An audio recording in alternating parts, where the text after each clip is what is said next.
Marco Rubio on Chicago riots. GOP will be known for violence if Donald Trump is nominee. Senator Marco Rubio on Saturday responded to clashes between Donald Trump's supporters and protesters at the Republican frontrunner's rally in Chicago, warning, "This is what the Republican Party's going to be defined by if the billionaire businessman gets the nomination. I think we also have to look at the rhetoric of the frontrunner in the presidential campaign," Rubio told reporters. "This is a man who in rallies has told his supporters to basically beat up the people who are in the crowd and he'll pay their legal fees. Someone who's basically encouraged the people in the audience to rough up anyone who stands up and says something he doesn't like." The Trump campaign had to cancel a rally in Chicago Friday after the clashes were reported. The protesters are not blameless. Some of these people are organized elements who are paid. Others just went there for the intent of disrupting an event, and you don't have a right to disrupt an event just because you disagree with someone, Rubio added. He continued, "I think the media has to bear some responsibility. For too long, those comments were ignored. Some people thought they were cute.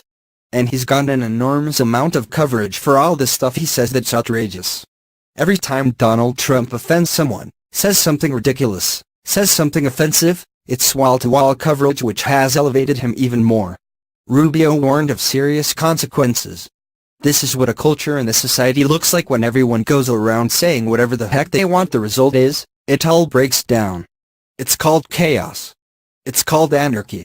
And that's what we're careening towards," he said.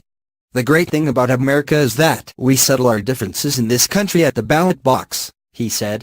"Not with guns or bayonets or violence. And you'll wonder whether we're headed in a different direction today where we're no longer able or capable of having differences of opinion, but in fact now protests become a license to take violence, to take on your opponents physically."